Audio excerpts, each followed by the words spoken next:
thank you for coming out tonight. Welcome to Town of Mount Pleasant Planning Board Agenda, regularly scheduled for March 7th, 2024, 7:30 p.m. We do not have any business items, and we're going to go right to public hearings. These are items that we've discussed in the past, and we've had a resolution. We've discussed in the past, and now we're ready to discuss before the public. First up on the agenda, and just to set some expectations, when you get to the second page of the agenda, we have two of the same items, but they're different for the DEP. If the DP doesn't mind, we're going to put you last, and we'll put 115 Wall Street above to try to bundle you guys together. Okay?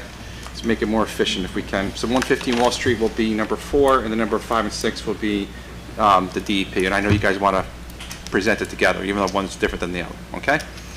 Try to make everybody happy. Okay.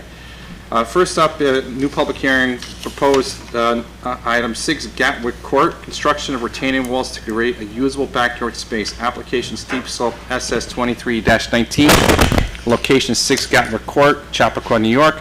Section block, lot number is 107.6-6.1.3. Zone is R40. Owner is Allison Levine. Applicant is Epic Pools and Spa. Engineer architect is Paul Gdansky, PEP LLC. Welcome very much. Jim, it's a new public hearing. I'll make a motion that we waive the reading of the public notice. We have a motion from Jane. Aye. Aye. Second. We have a second from Joan. Ready to go home. Walter. Aye. Jane. Aye. John. Aye. Joan. Aye. Eileen. Aye. JD. Aye. And that's it. We're ready to go. Let's rock and roll. Good. How are you? David, basically, like last time we heard from looking for approval for our retaining wall, steep slope. So let's try to just we're presenting to the public. So if you can just put that onto the podium, and then we're going to make sure the public can hear. And if anybody here tonight is for this application and you're interested in, we are always missing a clip or a good board, but we'll get through it. There you go. What's that? All right. Yes, we will. Yep. I don't know why we can't get a decent piece of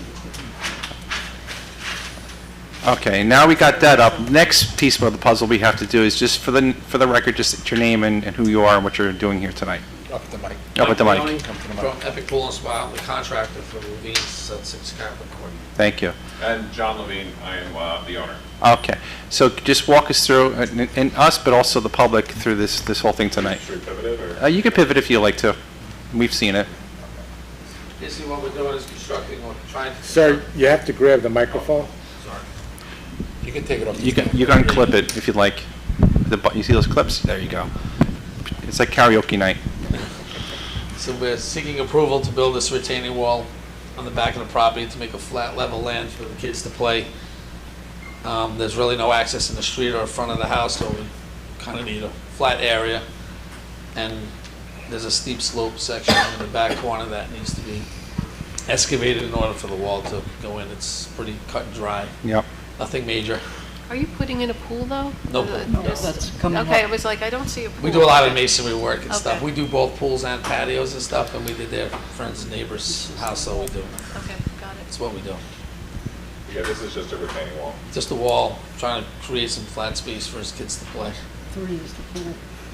And you know what happens? The kids, they don't even go in the backyard. They go somewhere else. Of course. But that's okay. At least you can say you're a good dad. We tried. The way the front of the property sits, there's nowhere else for them really to go, so Yeah. that's why. On this property, there's nowhere else for them to Okay. go, that's why. Anything else on this application? That's it, pretty cut and dry. Okay, so any questions or comments from board members?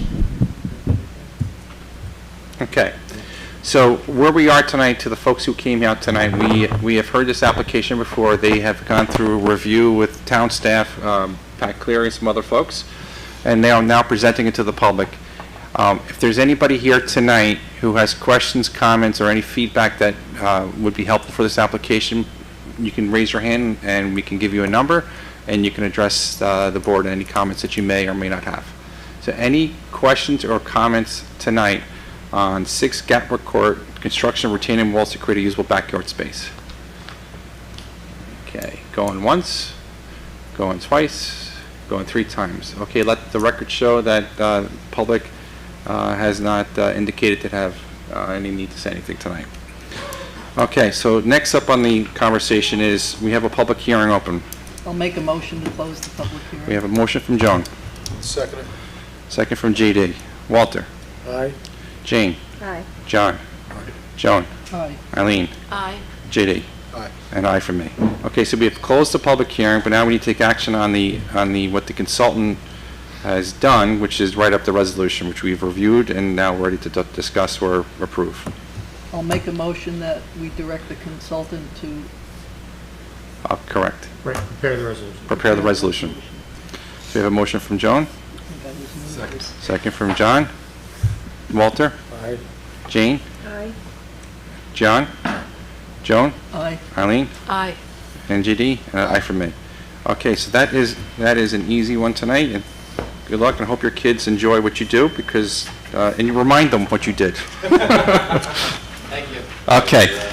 Next up on the application is 871 Franklin, 871 Commerce Street, request for reapproval of a site plan application SP 21-01 in accordance to 218.68 residential and a commercial zoning district. Interior renovations of a first floor offices, Commerce Street decide to create a 2 one-bedroom apartments. Application site plan SP 21-01. Location is 871 Franklin Avenue, and that road is between both Franklin and Commerce, and they both have 871. Section lot number is 106.15-1-53, zone CNR. Owner and applicant, the Creco Company. Engineer architect, Frederico Associates. Okay, so we do have a new item tonight for a public hearing. Make a motion that we waive the reading of the public notice. We have a motion from Joan. Second. We have a second from Jane. Walter? Aye. Jane? Aye. John? Joan? Aye. Eileen? Aye. JD? Aye. And an aye from me.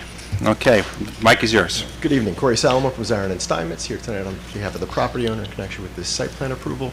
As you may recall, this application... Just do me a favor, clip that mic, and just unhook it, and you can speak directly into it, because I think there's people who are watching from home, perhaps. Who can't hear just me? want to make sure they can hear you. All right, sure. Okay. So You're again- optimistic.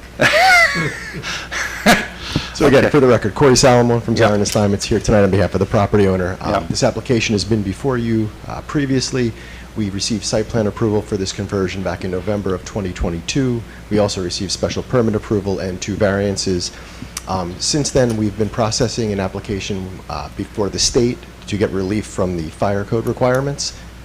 We appeared before them back in December, we were modifying our plans, and then we realized we never got this extended, and our site plan had expired. So we're just essentially here requesting the same approval that you previously granted. Okay, so can you just for academic purposes, just explain to the public specifically what you're doing for like in 2 minutes or less? Yes. So Yeah. there's 1,700 square feet roughly of vacant office space on the second floor. It's been vacant for years, so we're converting that into 2 apartments, 2 one-bedroom apartments. And your parking, just outline that really quickly in the back. I know it, but... Yeah, the building is required to have 11 parking spaces. We're providing the existing 8. We're not doing any, we got variances for that. We also got a variance from the minimum required lot area per dwelling unit. Yep. So we got those 2 variances. No other renovations exterior renovations are proposed. It's all interior work. Yep. Okay, so to summarize, this is an application has come before us, and summarizing it for the folks who are here, that have came before us before. They've had some delays due to government slowness, if you will, and now their permit expired, basically, or the application expired, so now they're looking to renew it. So that's why we're here tonight. They're putting apartments in the building, and they have all the requisite parking spots already taken care of. So that's where we are. Anything else from you? No. Yep. Anything from board members? Corey, what's the relief that you're looking for from the fire department? We're required to sprinkler the building, and so it just becomes kind of cost prohibitive for them. So we're just working with the state to see if we can get a variance from that. Okay, well, what's the alternative solution? Increasing the fire ratings in the ceiling. So that's what the plan revisions that Tony Federico is making now. Yep. Any other questions or comments from board members? Okay. The entrance is in the back there on Commerce. Correct. Okay. Any other comments or questions from board members? Okay, with that being said, I see here silence, which means we can now talk to the folks who came here tonight. So folks, again, this is an application that has come before us, and they expired, for lack of a better word. Now they're looking to renew.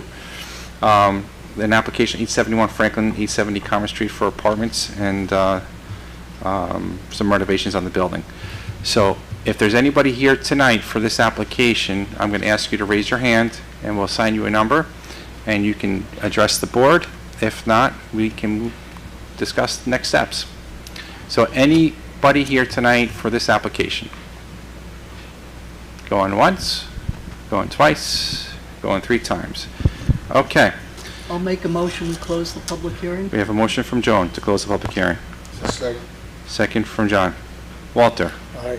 Jean, Aye. John, Joan, Aye. Eileen, Aye.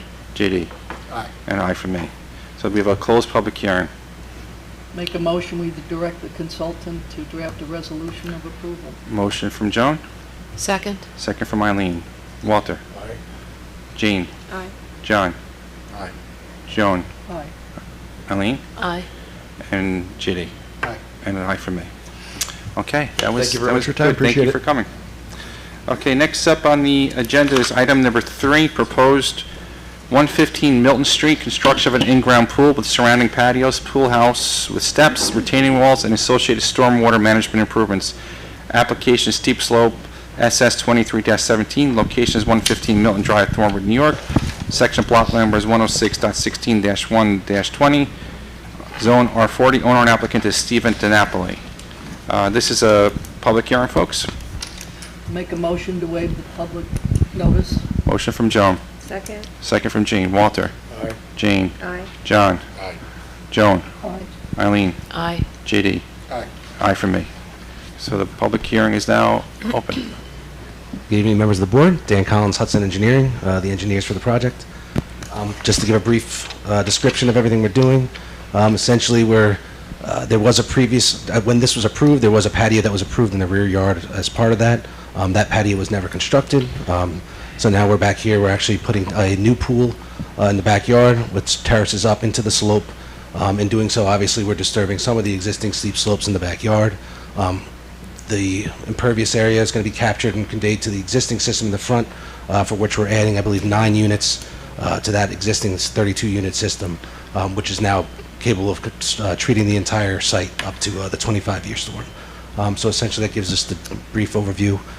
Tonight, we're just hoping to close the public hearing, address any concerns from the neighbors, and move forward. Okay. Okay, any questions or comments from board members? Can you tell the board what have you done to date on the site? I guess there was some regrading in this area for the patio that was going to be put in. Obviously, that's ceased at this moment. They're waiting to continue so they can put this in and get this going. Any other comments? Where are the retaining walls?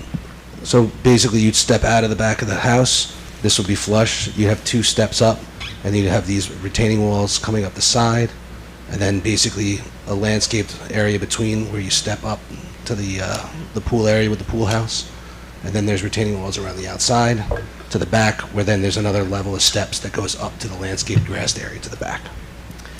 You said only 2 steps. I thought that the elevation of the pool level was 6 feet higher than the patio level. Well, right? it's a 2 separate areas where you can step up. That's what I was to Oh, clarify. okay, Yeah, okay. there's going to be, I don't know what we have. Turn this a little Yeah. bit. Oops, sorry. And if there's anybody in the back who wants to see this, you're welcome to move up. You never know. I tell you what, I drove by and the whole area up there is really, really shaped up there. I mean, some of the houses they're building up there are beautiful. And I saw the slopes and I think this is definitely with those walls up, is gonna help with the runoff. And this actually looks very similar to the neighboring property. It's basically, it's almost exactly the same without the extra steps going up to the back. So it's just if you take this and move it over here, it would look exactly the same. Yep. Any other comments or questions from the board members? And just so folks know, if anybody's here interested here in TV land, this one has been reviewed extensively by town staff, including the town engineer, which these moments make me realize how important it is that things do go through a steep slope process, because there was a time the steep slope permit process was not in place, and it was the wild, wild west. So, and we're paying the price today. So with that being said, any comments or questions from board members on this particular application? Going once, going twice, going 3 times. Okay. Let the record show that the public doesn't have any comments on this application. Motion. To close the public hearing? Yep. Second. Okay, so we have a motion from John, second from J.D. Walter? Aye. Jean? Aye. John? Aye. Joan? Aye. Eileen? Aye. J.D.? Aye. And aye for me. So we have a closed public hearing. Now we need to make action on the application itself. Make a motion to draft a resolution or prepare a resolution. We have a motion from John, Second. second from Eileen.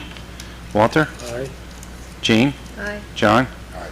Joan? Aye. Eileen? Aye. J.D.? Aye. And an aye for me. Okay, you very that's much. good. All right. Okay, so as a reminder, folks, we're just doing a little shuffling. We're going to make number 6 next up, which is a new application, because we want to bundle the 2, 4, and 5 together and have some more discussion on that. So we think this is probably a good path to go. So number 6 is proposed 115 Wall Street, proposed sub-public utility 6,150 square foot standalone energy storage systems to supplement power to the local power grid at peak hours. Application site plan at PSP 24-4. Location is 115 Wall Street. Section block number is 117.6-1-40. Zone M1. Owner DP16 LLC. Applicant is DP16 LLC. Engineer architect is Zachary Longo. Welcome. To state for who you are for the record. Good evening, Mr. Chairman and members of the board. Robert Gaudioso with the law firm of Snyder & Snyder. I do just have one correction. I think the agenda states the applicant as the property owner. Technically, the applicant on the application materials is Wall Street Storage 1 LLC. We're doing business as New Leaf Energy, so I'll refer to them as New Leaf Energy this evening. So it's, okay, so just duly noted, Carolyn, just make note of that. New Leaf Energy? Correct. Okay, we'll update that for the next conversation. New Leaf Energy. Thank you. Thank you very much. Okay. So this is an application similar to one that was previously proposed by New Leaf, formerly known as Borrego, that this board approved back a few years ago in Hawthorne. This is a battery energy storage facility at 115 Wall Street. The idea of the facility is that it's able to take energy from the grid during off-peak hours and be able to put it back into the grid in the middle of the day to avoid brownouts and to be able to promote renewable energy. So the facility itself, if I can just walk you through the site plan quickly. I'm not sure if you're familiar with this piece of property. It's So can we just really quick just explain the energy storage, like where's the energy coming from and what we're doing with it? Sure. So the energy comes off the Con Edison grid, Right. and it basically goes into a battery system. So there are 6 different Tesla Megapack battery units that we're proposing. So, and then just really quick, I'm Sure. curious more than anything else, so why are we doing that? Like, why is that a new thing? So it's a new thing for 2 reasons. Number one, the state has created all types of programs to promote this because there are 2 reasons. Number one, battery storage is the missing link for renewable energy. The wind doesn't always blow, the sun doesn't always shine, so it's important to be able to store energy. Electricity is the one type of energy that over the years we didn't have good technology to store it. We store energy many other ways. We store energy with gasoline in your car. We store energy with propane. But electricity was always difficult to store until recent years when now we have battery technology to store it. So it's able to promote renewable energy such as wind and solar and things of that nature. And number 2, with all of the uses of electricity, whether it be electrical cars and things of that nature, the grid is just overburdened. And the grid is overburdened at peak times. And what happens is when there's peak times, you have two options. One is you can have brownouts or blackouts, which obviously no one wants. Or number 2, what happens is peaker plants kick in. Those are plants that only kick in during very high usage periods.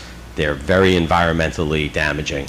They're typically run on coal, and the idea is to phase those out and to be able to have a carbon neutral energy system in New York State by 2030 or 2040. So that's the goal that the state has set forth. This is the technology that is able to get us there. Thank you. And that's a pivotal conversation when we tee this conversation up in the future. Just make sure we bring up the reason we're doing. I knew why we were doing it, but I wanted to make Sure. sure that the public understood.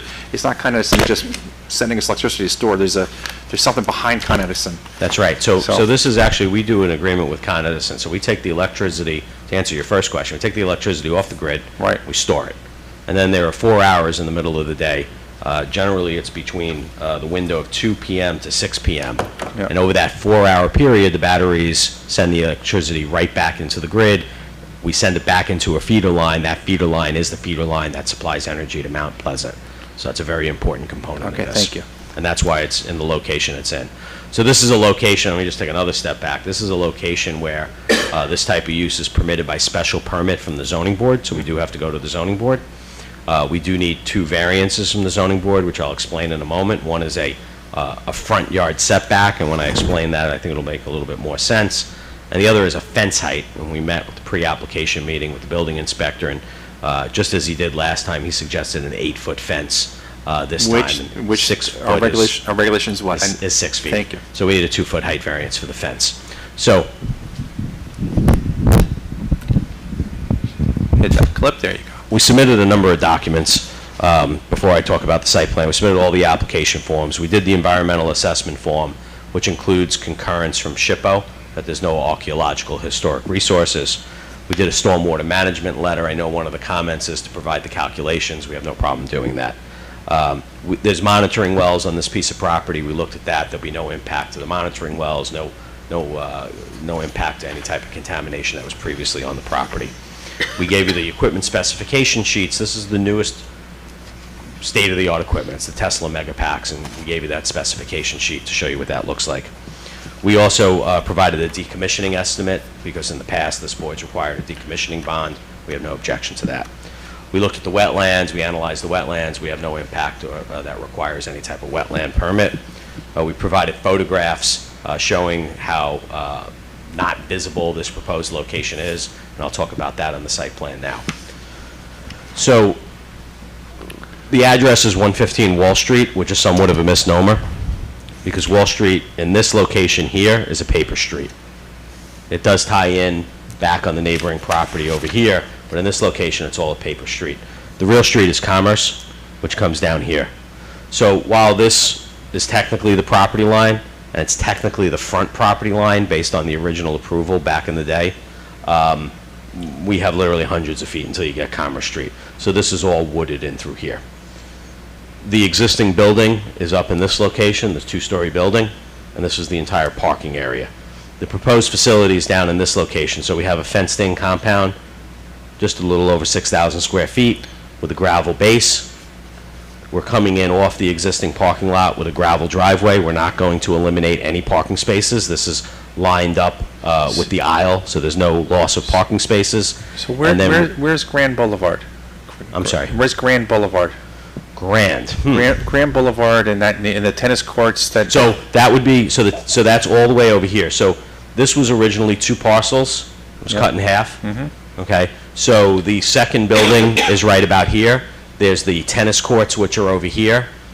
And then I guess it's Grand that comes in to Wall Street, but then it dead ends on the private road that goes into that neighboring property. So it's completely on the other side of the other building and the other parcel.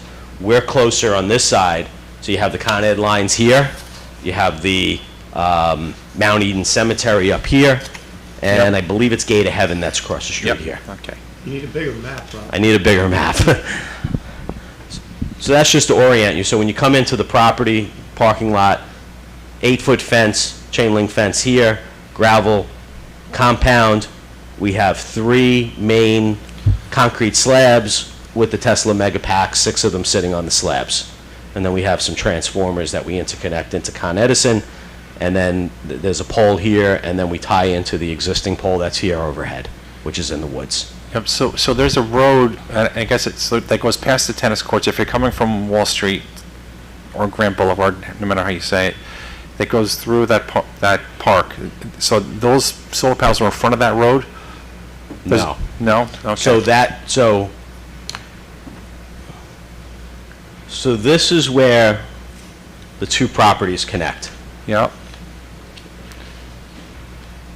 The road or the access road on this property, which is gated off, Yeah. comes to here.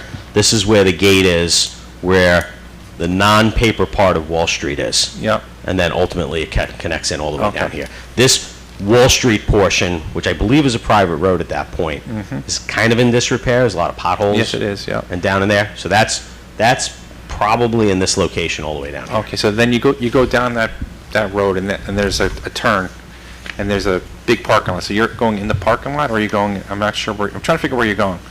So to the left, there's like a swampy area. So this is the swampy area. Gotcha, okay.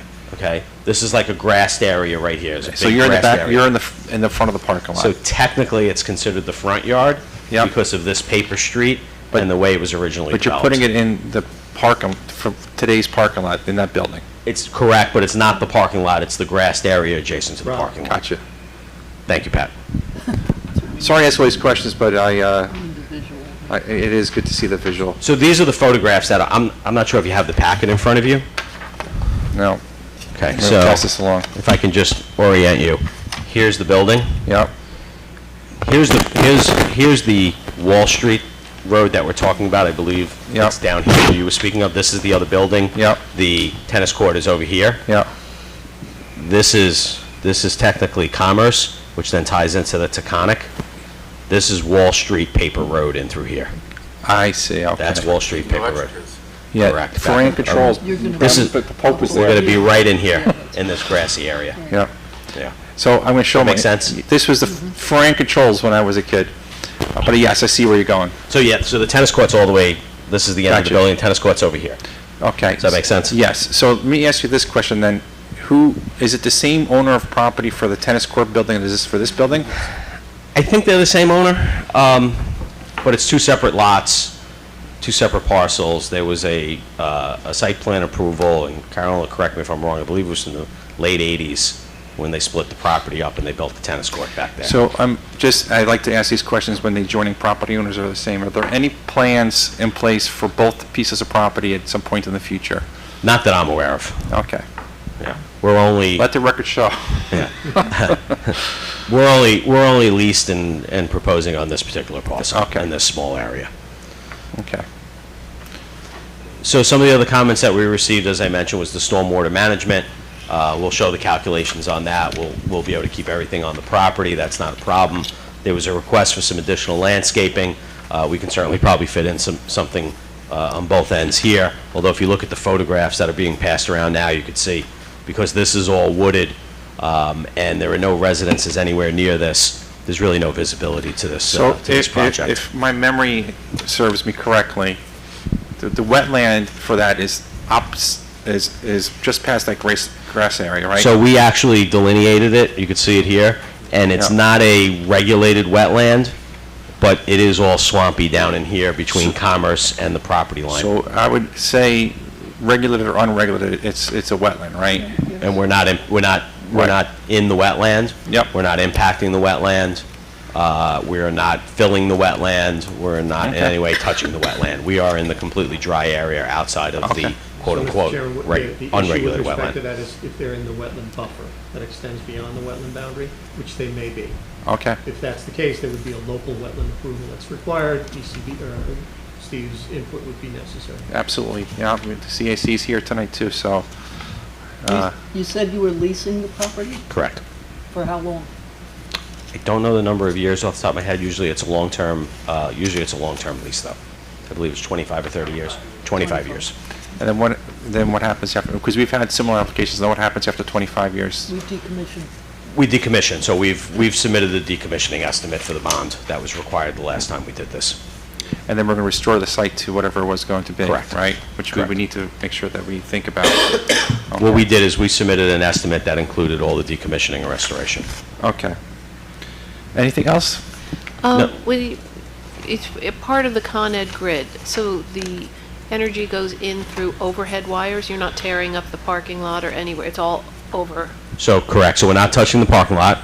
We have an existing utility pole here that we connect into here and then to our transformer to our batteries. So we're not tearing up the I just parking wanted lot to make sure it whatsoever. wasn't underground and you're going into the wetlands and digging up. No, the only thing that's going to be underground is underneath our facility, and that was one of the questions from the town engineer, so we'll respond to his questions. But we will have this all grounded, but it will be underneath our proposed facility. Okay. And what kind of fire protection, safety plan do you have? Sure. So we have to comply with all of the state standards, and the Tesla Megapack are designed specifically to meet all of those standards. The Tesla Megapack was the first and may still be the only units that are actually approved in New York City to be able to be used in New York City. They've undergone rigorous testing by third parties, and we can submit that information. Essentially, they've been designed that there will not be a fire. If there is a fire, each of the Megapacks are individually separated so that the fire would not spread, and it's all remotely monitored 24/7. We'll also do the same as we did last time. We'll meet with the fire department. We'll make sure they have all the information, documentation, and training that they may require. So what does remotely monitored mean? Are you monitoring for heat? We're monitoring for everything. So correct. So if the Leakage? batteries in any way whatsoever are out of their normal range, we will know immediately. That's the whole point of Then do you the have a monitoring. procedure to shut them down? Correct. We have a full procedure to shut them down, to investigate them, to change them if necessary. Absolutely 100%. So if there's a fire in them, how do you put out the fire? So Great difficulty. the idea is not to have a fire. The second thing is if there is a fire is that it stays separated, that it doesn't run. And the third thing is you let it burn out, essentially. You don't put water on it. You don't do anything like that. So you don't let it put burn any down. chemicals or anything of that on it? Correct. And I'm thinking about the wetland, so. Correct. So that's one. So putting water on it, putting chemical on it is not the solution. The solution is you let it burn out. It takes a little bit of time, but that's the proven method. And it's rare, although you do see about it in the newspaper. It has happened with some of the older technologies. As I said, we're proposing the Tesla Megapacks a lot for that reason, because it's a completely new technology. It's much safer. It's been designed that way to meet all of the state standards. Yeah, it's newer today, but it's not going to be newer forever, and we just need to make sure that, because that wetland conversation, and I know you've used the word unregulated, but to me, wetland is wetland, and a buffer is a buffer. So we need to be super sensitive, and we'll defer to our CAC to preliminary comments on that, but we want to make sure that we are protecting that at great length. Understood. And What about Mr. Chairman, I'm corrosion? sorry, JD, just another piece about the wetland. There is a water course nearby, so verify the FEMA flood plan. You need to have those facilities outside of the flood, the base Sure. flood elevation. So we did check. We are outside the base flood elevation, but there was the comment to raise it up nonetheless, and we're certainly looking at that. We have no objection as a best practice to be able to raise it up a little bit as well. Highly recommended. Yep, we have no objection to that. What about possibility of corrosion and leakage of the batteries? So look, you can't say never is never, but that's the point of monitoring it. We monitor it, we inspect it. The business is to make sure these batteries are operating. How often? Well, they're remotely monitored 24/7. As far as the physical inspection, Zach, do you know offhand? I would have to double check the actual physical inspection schedule. I don't know off the top of my head. But they are, like I said, remotely monitored. Anything goes out of sync, it's immediately known. So we're gonna have this whole thing boxed in with the fence, right? Correct. And so that building is being used by, I think, Keating Electric now. That building that's up there. And that doesn't do anything with the parking for that building, because So- it's the same building, right? So we're not removing any parking You're spaces. not removing any, okay. Correct. It just looks like it from this distance. It's on Yeah, we're the not- grassy area. Yeah, It it's looks like- Right outside of it. Yeah, well, my eyes Is aren't there as good any as yours. maintenance involved? Do you have maintenance people go out and, does it require anything? Like I said, I'll check on the maintenance schedule. It's extremely rare. Yeah. Anytime I've been in the parking lot, there's been plenty of spaces. Like I said, we're not removing any parking spaces. We are creating the 770 square foot access driveway, so there would be a place to park on here. But it's basically an unmanned facility. Okay. But Eileen, I think there, for example, each unit is air conditioned, so there's maintenance with respect to the air conditioning units. There is some maintenance that goes on in these from what we've learned. Okay. And Are the- there cameras? We don't have any cameras. Everywhere, Joan. We don't have any cameras proposed. Just not there. You should have cameras. I mean, this facility, should it catch fire, could be an ecological disaster. If, You I get hear a you. thermal runaway. We'll take a you're look gonna at have a that. But if disaster. there's a malfunction with the batteries, that's why it's remotely monitored. Yeah, I put cameras there. In So you general, keep I'll also mentioning it's offer that, remotely monitored, so where is New Leaf Energy located? So they have a presence all over the country. They do a ton of work in New York State, New York City. We've built a facility formerly known as Borrego here in Mount Pleasant. We've also done one up in Yorktown. I believe it's Ossining. So very active in New York City. So they have a presence here in New York State. So where do they, Where they their office? I don't know the technical headquarters of New York State. Do you know the technical headquarters? Yeah. Lowell, Mass. I don't know what the New York office So is. if there was something wrong and somebody had to get out there, We have local personnel for all the facilities to monitor it. But It's not what do you asked mean about by the local? office. Local to be able to be at the facility within a matter of 15 minutes. So that's not the issue as far as where the office is, though. That's what I was trying to answer. I think that, that's part of this, it should be identified who their local presence would be, should something go wrong. yeah, and the other piece to That's this fine. is the fire department needs to be specifically Yes, that's just- trained by this company on how to treat these facilities, because the instinct is to start spraying So- water with foam on these, and that's the worst thing now you can do. lithium gets bigger if you Yeah. put water on it. Exactly right. So I- from my understanding, these companies typically train local fire departments when they install them. So I think- And they did that in the Hawthorne site. I remember in Hawthorne, we got feedback from the Hawthorne Fire Department, we need to do that for Valhalla. Yep. So we would need to make sure that we get some kind of correspondence from the Valhalla Fire Department, and at least they're aware of this application and provide input as necessary. Absolutely. Is this area, it's funny, DEP's here, is this area in the DEP Watershed. watershed? That's outside of the watershed. Correct. So fun fact in that building, that was Ferrand Optical, and they made precision optical lenses for microscopes, and that's the tennis court was there for the employees. That's what I heard about the tennis court. Yeah, yeah. So then, it was right around Ed Pope's time. So. The president of the company was a tennis player. Yeah. That's what it was. yeah. Oh, was it? Yeah, yeah.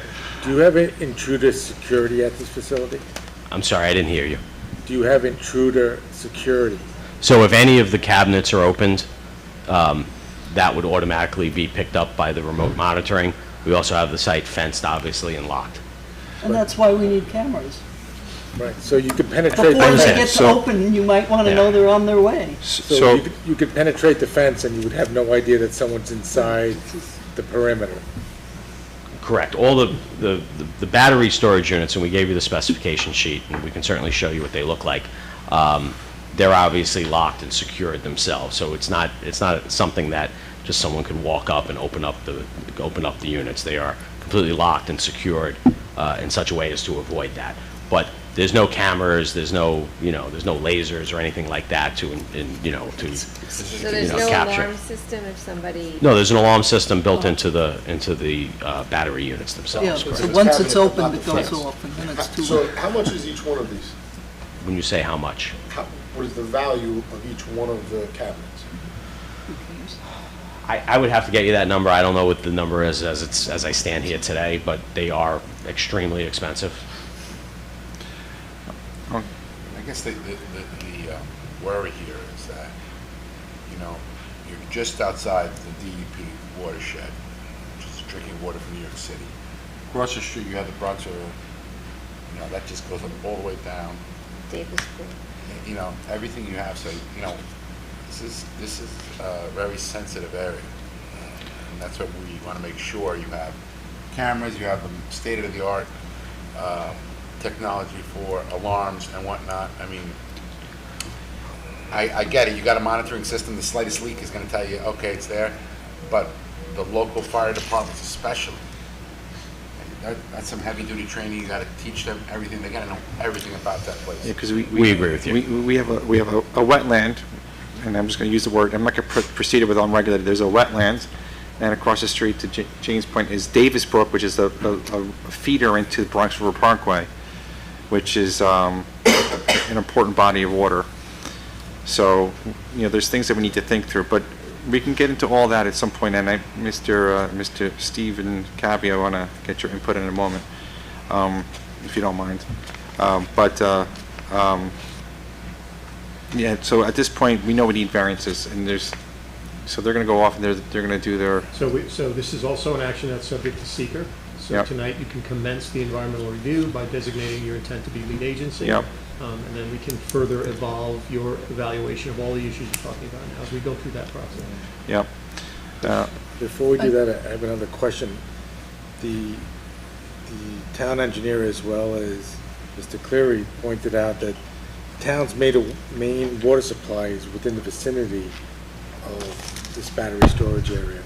Yeah. And there is great concern that you may impact the primary feed to the town of Mount Pleasant and its pumping station. Yeah, we saw that comment. We're aware of where that line is. We'll put a response in on that fully to Mr. Smith. We understand his concerns, and we'll document all the information that he's requesting. And this is the juxtaposition that we're in sometimes with some of these big items that have environmental benefit in some way, but then there's environmental concerns the other. And we had a similar application a while ago. So some things to think about. But I do want to say, though, if we do have any public hearing on this, my thought as one board member is there's really no adjoining property owners specifically. So we do have some latitude with the town code now to make sure that we tell people what's going on. So I personally think that we need to tell folks on Grand Boulevard and Wall Street area, and near the across the street there's the Zappy building, but there's a home next door to that, because we want to make sure that if I do anything as a chairman of the board, is I want to make sure we're transparent, and because that's why we're here. And it used to be that we had to only notify adjoining property owners. Well, you're adjoining property owners yourself, because not you, but they own the adjacent lot next to them. So in good conscience to me, and I feel personally, I'm not saying the board needs to decide that, but I think it's a good idea to make sure that Grand Boulevard, Wall Street, that lower area down there, and around Commerce Street where Zappy's new building is going, and the house next door, they're aware of this application. So before we do anything else, I think any I other... have one more comment. Yes, I'm sorry. Yep. I hate to keep harping on this, but I'm going to anyway. You're in a fairly remote location over there. There's lots of trees around there, so that's why you need cameras. We understand your point. Have I convinced you? I've heard your comment. I certainly bring it back to the client and stress the Yes, fact. stress that somebody needs eyes on that. Well, I'll tell you, it's a common place for people to cut through all the time. And right through that whole property, you go through both those lots. I did it as a kid, and they do it all the time today. They cut through with their bikes and everything else. There's fences, but they get around them. So it's definitely a pass-through today. There's nothing stopping them. So, and you know how young people are. They find something that looks interesting, they're going to be climbing those 6-foot fences, or 8-foot fences, whatever you have. I know it's remote, no, this is the area it's going in, correct? Yeah. Yeah. So, you may want to find some type of better fencing than a chain link fence, because in the wintertime, you're going to see this whole thing. In the wintertime, you can see right through this, right to that building. So I don't know what this is going to look like afterwards, what the pitch elevation is. I don't know if you have elevation drawings on it, what kind of fence you're putting up. Is it a screen fence? Is it whatever it is? I mean, I think there's always the flip side, right? So we can put slats in it, we could do a wood fence, all that. The idea of the chain link, I think, to Solomon's point, so you could see in, so someone couldn't hide in there. But I think when you look at the specification sheet that we submitted, the units themselves are actually, I'll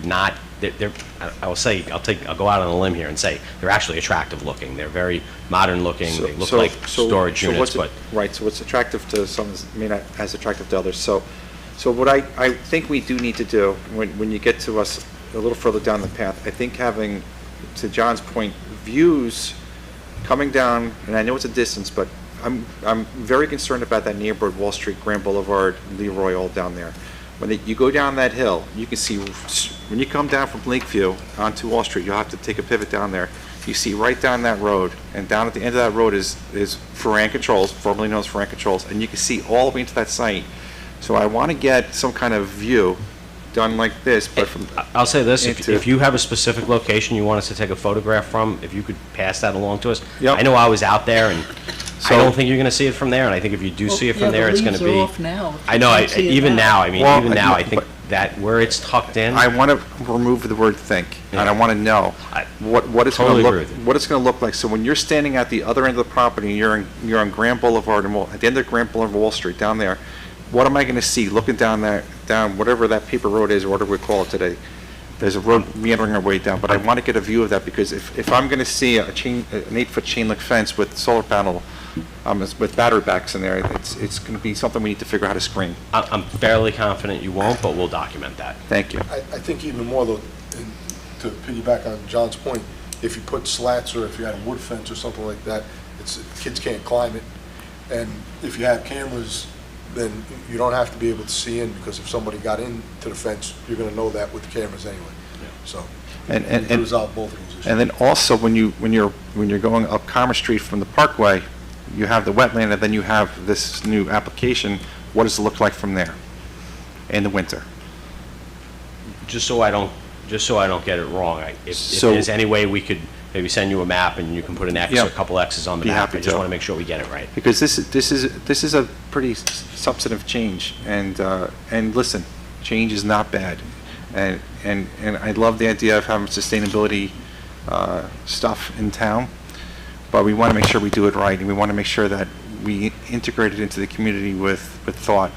And if there's things that we can do to tweak it to help protect the visuals, I think it's good. The wetland is definitely a whole other conversation that we have an SME here tonight who can at least provide some high-level conversation about it.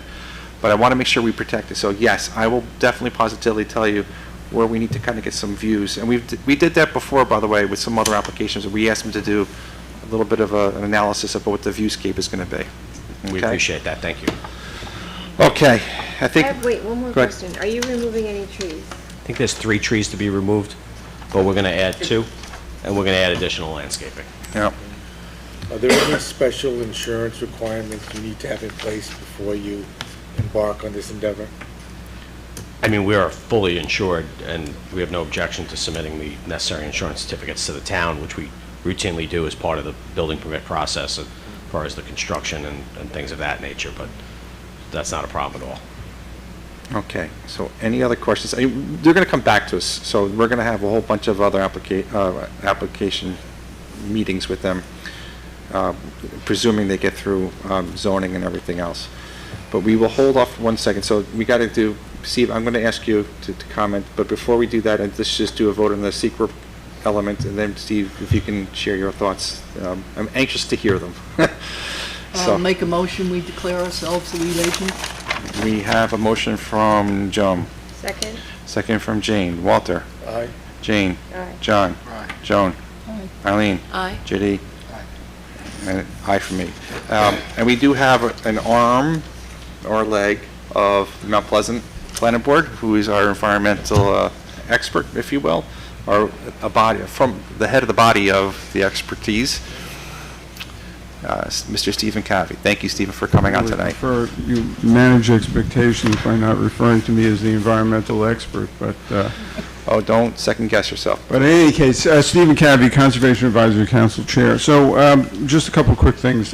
First off, on the rudiments of this layout, the fence that you've described, and with the proximity to the wetlands and watercourses, we would want to see a gap underneath to allow transit for small mammals and reptiles. So that, I haven't even, I'm not It's even... new to you. Yeah, and maybe tee it up for everybody. This is new for him and for us, so. Yeah, and in fact, I'm actually quite surprised that it appears that a portion of this may in fact be within the wetlands buffer. Is that, so then really, that's one of the first things we need to do, and I'd like to see a site plan that shows the wetlands buffer, 50-foot buffer, which really needs to be dealt with, and any impacts need to be addressed. And if there's impact into the buffer encroachment, then there needs to be a wetlands permit, and then we can speak to that more directly. The other thing is that it appears from all this discussion here that even if there isn't any encroachment into the wetlands buffer, there's a potential for environmental impacts significant environmental impacts, and that really needs to be addressed through the secret process.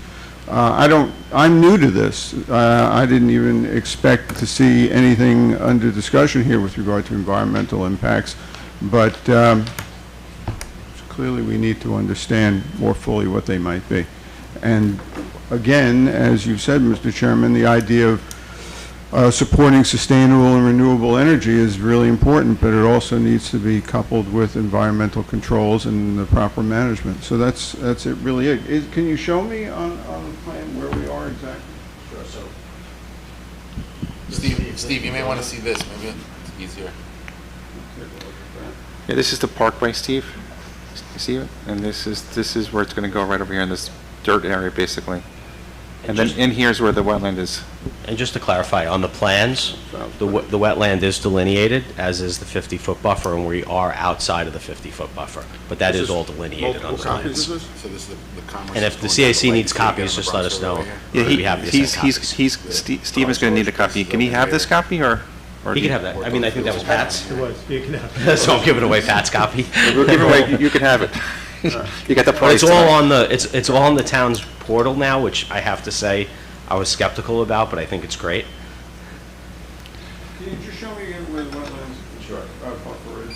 Sure, so Where the scale is? So this is the buffer line here. I know. The wetland is delineated. This is the edge of the wetland? That's the edge of the buffer. That's the 50-foot buffer. So you're outside the buffer then? Correct. Are you, and there's no equipment here that's going to be encroaching with the... Correct. Yes, sir. Well, obviously you need to set up proper practices. Absolutely. All right, well, look, So you know what, you have something to dig into. yeah, we'll have to take a look at it, but is there a site plan in here, or is it just a photograph? So if you want to email me, we'll send you the site plan, but it's on the town portal now, all the application materials. All right, well, that's it. I mean, we're early on, but again, I think that there may be some other significant... I was glad you were here environmental tonight. impacts. Pardon me? I was glad you were here tonight, which you usually are. You're welcome. Thank you. Okay, so I think we're done. We voted on the secret process. You need to go off and get your variances, which Sure. is going to take a little bit of time. So they're not there yet. Oh, okay. So they're first responding to the initial round of comments from myself and Dave, and then you'll send them to the zoning board when you're satisfied. Correct, okay. And we can't get approval because we also need a special permit until the secret. So if we do send it off to the zoning, what I'd like to do is put in our comment to the zoning. I want to make sure that Yeah, we notify them. It's premature to send it to zoning too. No, but no, if we do get to the point, I want to make sure that we notify, tell them we would prefer that they notify more than just the adjoining property Got owners. it. So, Very because good. it's a key piece of the puzzle, is zoning, so. Okay, Thank you very much for your time this evening. Thank you. yeah. Okay, so I know we moved some things around, but now we have the bundle. I'm going to need to read off two of these items.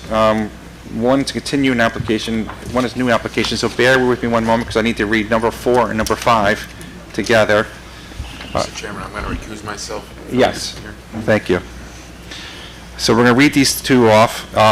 Proposed, first one's number 4, DEP CEC contract number 1, Kensico East 2, Kensico campus site preparations, Department of Conservation Water Supply use, construction of new water conveyance and supporting facilities, application site plan number PSP 23-4, location Westlake Drive, Howard, New York, section plot number is 117.11-3-1, zone R40, owner applicant is New York City Department of Environmental Protection, engineer architect is New York City DEP, internal engineer Sebastian Lopez, PE. Next up is New York City DEP KEC contracts number 2 and 3, contract number 2, tunnel shafts and Kensico excavation, Kensico East 1, contract 3, KEC building, Kensico East 3.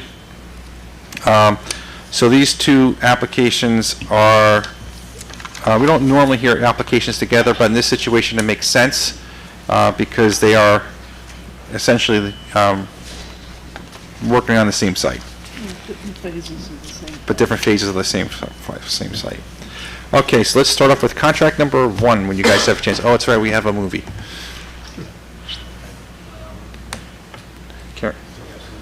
The remote is hanging off right there.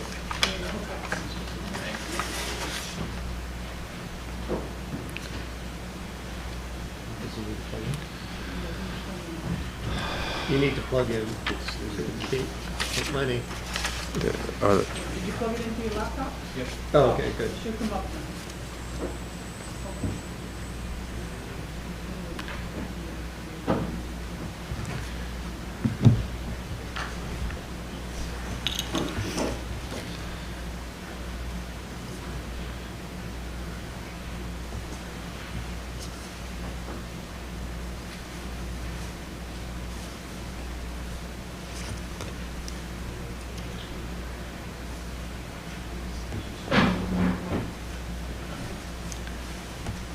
While we're figuring this out, so do we understand correctly that you'd like to hear the continuing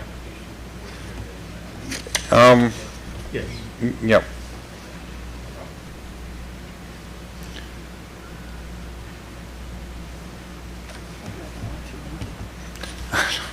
And we'd actually rather watch Netflix if that's not a problem. That works for us.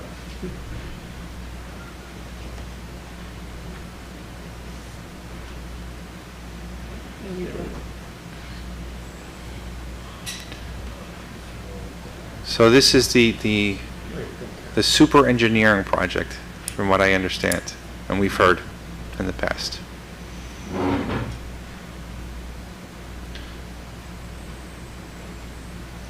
we're going to shut the thing down a little bit.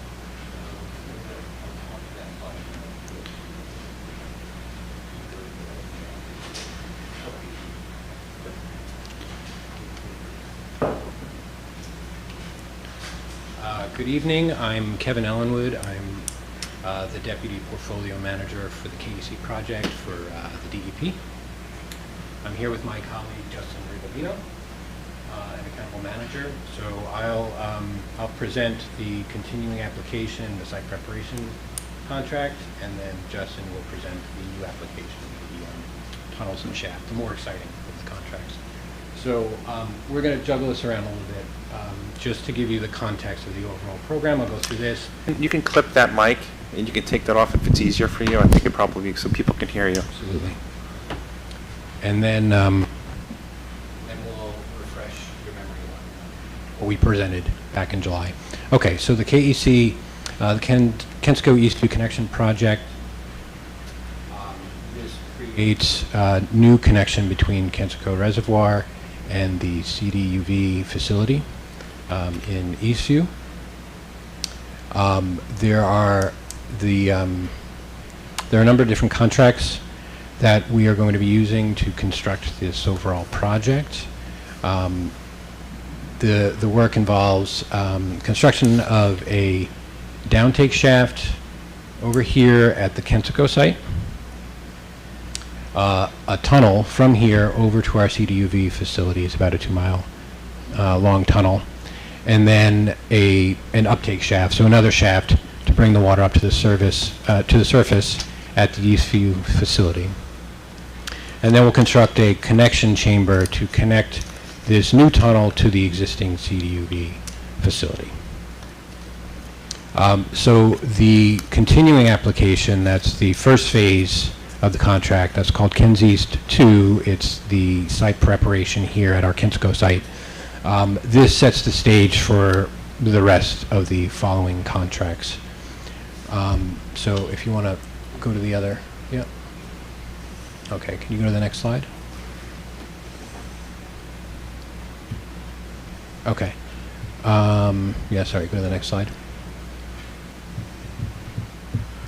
Okay, so the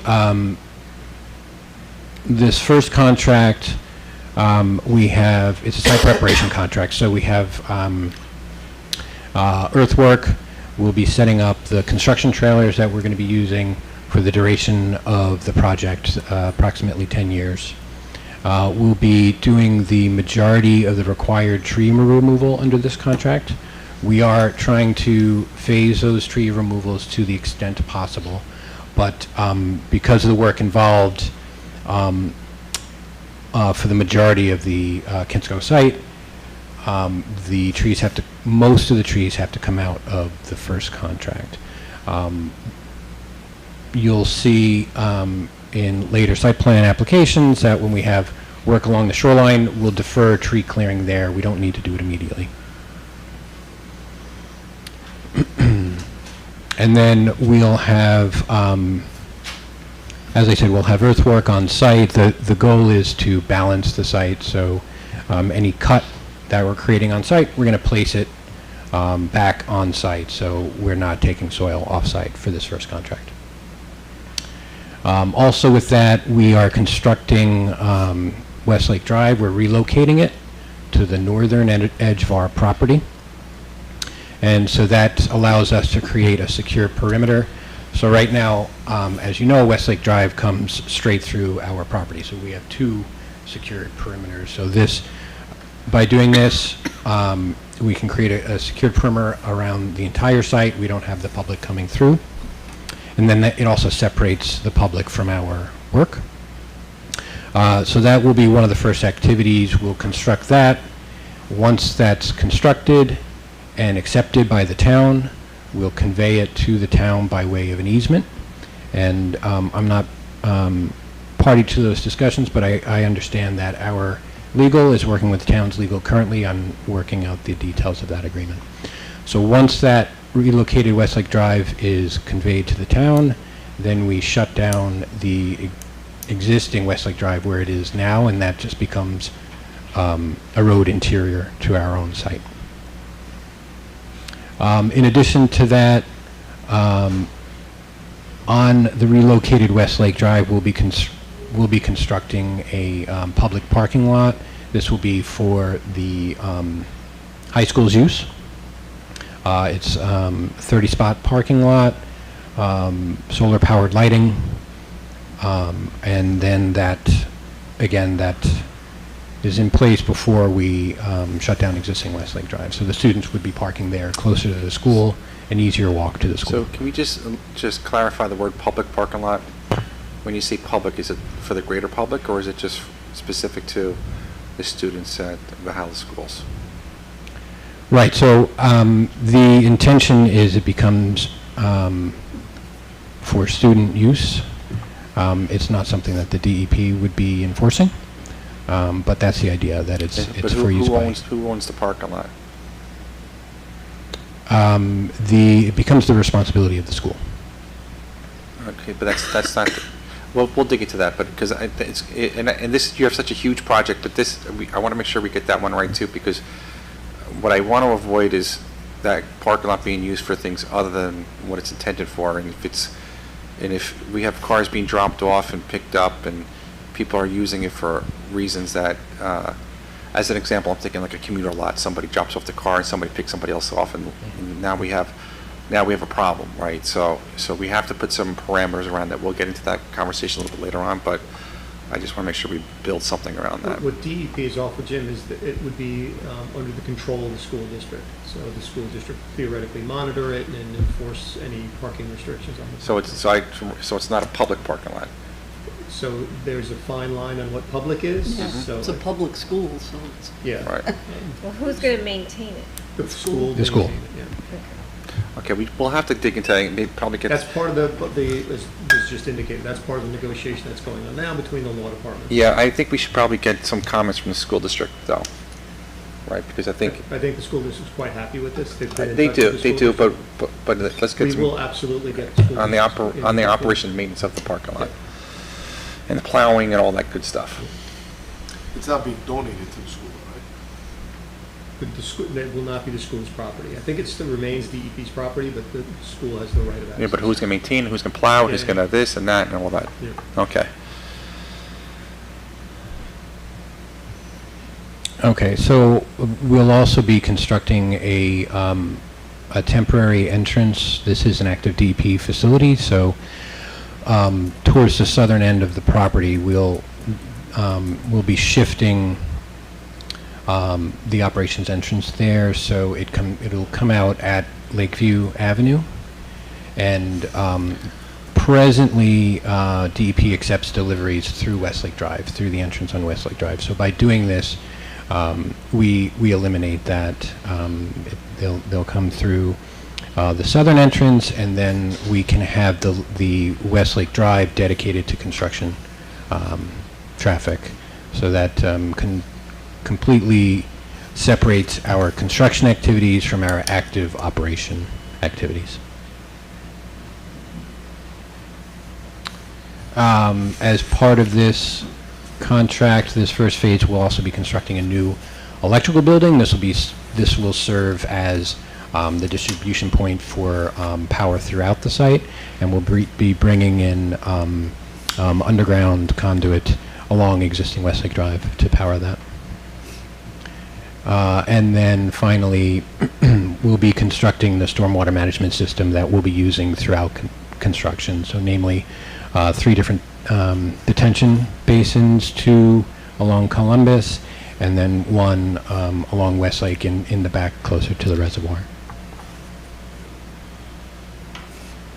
Okay, so this is, this graphic shows what will be the final conditions after this first phase of work. So you can see the relocated Westlake Drive running along the northern end of the property. It's a little hard to see, but it kind of snakes around the existing Con Edison towers. And then it's called out as public parking lot, but the parking lot for the students is right there on the bottom left. And then the electrical building that is, up towards the center at the top. That's a side of our lab building, which we'll be renovating soon. And then the temporary operations entrance, that's shifting that entrance so it comes out right at Lakeview Avenue, and we're working closely with the engineering department to make sure that the signaling. Yeah, and where's Lakeview Avenue on this? That's Lakeview? Yes. Okay, Yeah. thank you. And then finally, the stormwater management ponds. Jim, that intersection's a little tricky, so they've been working with Dave. Yeah, for that I know it signal, well. site distances. The scale is a little bit off, because it's the road that's a big road, number 1. But the scale's a little bit off, but that's all right. I get the picture. Yeah, so I know that when we discussed this in July, there were concerns raised about pedestrian traffic at that intersection. So as Mr. Cleary said, we've been working with... It's a school crossing. Yeah. Yeah. So we've been working with the engineering department to make improvements there to make sure it's as safe as we can make. Yeah. Yeah, it's definitely a busy intersection in the morning. Okay. That might be it. So if there's any specific questions about this, we can go through any of the other slides that So the cover that. distinction, Yeah. so the distinction between contract number 1 and the other 2. So this is just focused on. This is just focused on the road, shifting the road from one to the other. You can put the temporary road on the intersection of Lakeview. You can put the swales in there. And what else? Was there anything else? So what wasn't explained and what's not shown there is this will be staging areas for the larger project as well. So Yeah. they're setting up this site to support the overall larger tunnel project. Gotcha. So where are we staging? All right, so there's 2 sets of staging. There's the staging for this contract, so contractors' trailers and that sort of thing, our trailers. So that's the bottom left, so that would be like the northwestern part of our property. We'll be using Aerator Road in the beginning as a construction entrance, and we'll have our trailers in that general area. And then the staging for the following contracts, I mean, that's throughout the site. So the big new structure that we'll be presenting to you, I suppose, later this year, next year, will be the new screen chamber. And so that would be, so it's kind of in between those 2 buildings there. And the staging for that, occurs in that general area. So for contract number 1, what is your roadmap or your time? Like, you're looking to start? So just we get that. I know it's hard to predict that, but Oh, roughly. no, this one is actually very easy. We've registered the contract. Yep.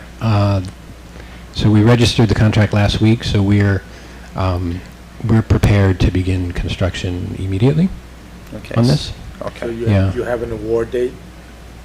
No, we've issued the contract, so the contractor is ready to begin. What's the name of the contract?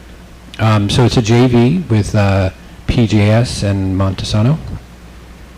PGS is Scariano? Yes, exactly. And what's the duration of the contract? It's about 2 years, I think 940, I believe. And since it's public knowledge, what is the award number? You think 107. 107 million? Yeah. So one of the things that, and I feel remiss about bringing it up, we've had a number of applications before us over the years, and I feel Mike McLaughlin channeled for me, and just things that are temporary become permanent. Yeah. And we want to avoid this. We want to make sure that when you're done, and we don't have trailers and things. You know, the staging area that's going to be there, that has to be temporary as far as the duration of the project. And I get it's a long-term project, but after this project is done and all the phases of the project are gone, everybody's packed up and taking their lunchboxes home, we have to make sure that we document that. Well, this is different, Jim. So temporary here is 10 years. Yeah, that's fine. So that's a long-term temporary condition. So what we might normally consider as a temporary fence, for example, Yep. is a fence that it's going to sit there for 10 years. So Yep. I want you to be cognizant of that. So all the issues that are theoretically temporary are 10 years worth of temporary. So So they're there's- effectively permanent. So screening and landscaping, securing those areas, all of those issues are important because they're not a couple of months. Yeah, so there's two conversations. One is temporary or short-term temporary, which is up to 10 years, which is not so short-term. And then there's long-term, making sure that everything is remediated, the fence goes and trailers go and the boats go and whatever else. Armada. The Armada. It's a joke with the board, by the way. But we want to make sure that when you're done, and that we're not looking at stuff longer than we need to. Right, yes. That's the simple answer with this phase of the work, because I feel like I'm not coming through. Because we need this contractor to finish their work and get out, because we have the next two contracts on their heels to begin work. So, yes, it's a valid point, and it is one that Justin will speak to with our Eastview site, and which we'll present to you at some later date for the final set of contracts here. But yes, we have a great interest in removing what needs to be removed and making permanent what needs to be made Yeah, and permanent. we'll document that as well, just to make sure it's in the resolution if we ever get to that point, which we probably will. Okay, anything else on contract number one? Yes, just that given that we have started the contract, we've been working with the engineering department. We've responded to Mr. Smith's comments, and we feel we've addressed them and that he's ready to move forward. We've responded to one set of comments from Mr. Cleary, I believe satisfactorily for the majority of the comments. We're in. So procedurally, Mr. Yep. Chairman, they've done a very good job Yep. of responding to comments. We can move to a public So- hearing on this. Yep. So we have to now decouple the conversation with number 4. I'm getting confused here. Number 4 and 5. Let's talk about 4 and getting that one out of the way. So with that being said, it sounds like we're ready for number 4, which is contract number 1, to schedule a public hearing. Do we have a motion from the board? I'll make a motion, we schedule a public hearing for contract number 1. We have a motion from Joan. Second. Second from Jane. Walter? Aye. Jane? Aye. Joan? Aye. Eileen? Aye. JD? Aye. And I for me. Okay. So okay. So now we're ready for a public hearing for that, and those ducks will get in a row. And now we need to pivot to contract number 2 and number 3. Okay, thank you.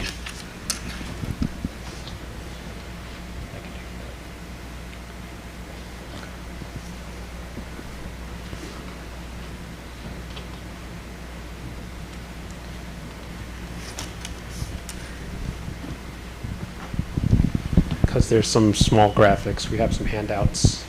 Might make it a little bit easier to see. Thank you very much. So thank you for taking the time to listen to us on these back-to-back subjects here.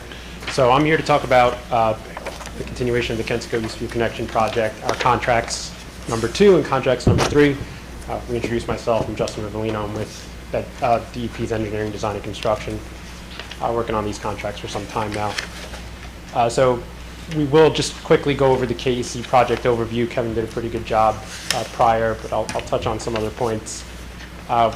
Review Kensico campus, but for this particular presentation and for this application, we're focusing on the KEC Eastview site. We'll go over the sequence of site plan applications just to kind of review the order in which we're submitting these. And then I'll quickly review Contract 2, Contract 3, what we're calling them for this presentation, just to keep them in order of their commenced work. Contract 2 is tunnel, shafts, and Kensico rock excavation. That's Ken's East 1 under our numbering. And then Contract 3 is our KEC buildings contract. So we'll review the Eastview work today for these 2 contracts. So quickly, just a satellite image of what Kevin was reviewing. I won't go into too much further detail. He pretty much covered it, but the purple outline is our Kensico campus all the way on the east end next to Kensico Reservoir.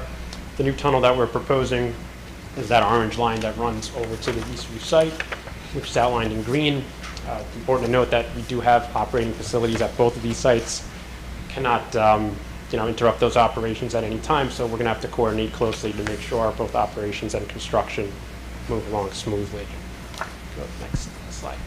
So just for the overview, the purpose of this project is to convey water not only to New York City, but to other locations as well, such as Westchester County. This new 2-mile long tunnel will have a finished diameter of 27 feet. We have construction of new shafts. The 2 major shafts are one over at Kensico site, one over at Eastview. I'll touch on Eastview in just a minute. And then we have some supporting facility work. We're building a few new facilities over at Kensico campus, rehabbing some existing ones. We'll talk about that when we do cover Kensico. And for the KEC Eastview site, we're building 1 major facility, and I'll review that shortly. We are looking... Just clarify how deep the tunnel is for the... Yeah, it's around 400 feet deep, so we'll be running that depth to stay in solid rock. That's a lot of digging. Before you go on, you're going to take water from the Kensico Dam, Kensico Reservoir, and bring it over to Eastview. Yep. What does a tunnel of that size do to the water levels in Kensico Dam? Well, we make sure that it stays within a certain elevation in terms of how much million gallons per day we run through that tunnel. I think the number's around 1,100 on average, but in extreme circumstances with a tunnel this size, which is why it's this size, we have to prepare for a worst case scenario where we'll monitor the reservoir levels closely. But it's a good question. At any point, we want to make sure we don't dip below a certain elevation there. Is that tunnel always being used, or is it something that's used in different situations? So currently water is conveyed from Kensico through the Delaware Aqueduct. So it's shaft 18 at Kensico. So that is active, and that does come to the CDV facility. The construction of this tunnel adds to the redundancy of the overall system, but we're not actually going to be pulling any additional water as a result of this. So the water that we pull from Kensico, that's based on the demand of the downstream customers. See, so you're being thoughtful, which is good, on your words. So it's what I think I'm hearing is you're not always going to use it, is that tunnel, meaning it's going to be based on the capacity or the demand that's happening in the city or wherever it's coming from, right? Because what I understood or remember, maybe I'm wrong, it's like an emergency gate, if you will, for lack of a better word. Right, and right now we're carrying some risk because what Kevin was mentioning with the Delaware Aqueduct, it's been around for some time. So in case anything were to happen, we have this as a means to get water to right, so I just want to make sure, so it's not always going to be, and I'm not an engineer, as you can tell, but it's going to be there, but it's not going to be always depleting water from Kensico. Right, right. And I don't want to speak for our operations, you know, they'll determine how it normally gets used, but the intent is never to run two at the same time. And thank you for your patience and just asking questions that I'm not familiar with, so thank you. No, not a problem. And then, yeah, just going back to the subsurface utility easements that we're going to need for this tunnel. It'll be a 150-foot wide easement just to protect the tunnel and make sure nothing happens there. One thing in terms of timeline, I know there's concern over us finishing and making sure we get everything done on time and on date. We are under a consent decree from Hillview. It's called the Hillview Consent Decree and Judgment. It's a federally mandated consent decree where we have to finish this by a certain date. And that ties to the Hillview Reservoir in Yonkers, correct? Yes, it's all part of that overall program. So this is a project that ties into that. So it's really important for us to stay on schedule and finish this on time to meet this consent decree. Also, who is granting the easement, the subsurface utility easement? Who grants it to you? I think that's... Whose land is The that? property owners, that go. So I think there are 8 single-family homes and then a bunch of cemeteries. So they're very fortunate in the route that gets them across there. It's not a lot of people, but it's the individual property owners. Okay. Yeah. So we've been working with them up until this point to get those easements. What is your completion date to meet the consent decree? There's a few dates that are tied in there, and right now our schedule's tied to that. So if there's consent orders to finish the shaft on time, there's a consent order and consent date to turn the tunnel on, get water flowing. Those are all, I think, well, you'll see in the schedule that we'll have in a slide or two. So you have different 2033. milestones that you have to hit? We do, yeah, we have multiple milestones to hit. I'm loving the Gantt chart. All my years, I've never seen a Gantt chart on a presentation. For my project management background, I love that. Thank you. That's good. All right, so we'll speak to that.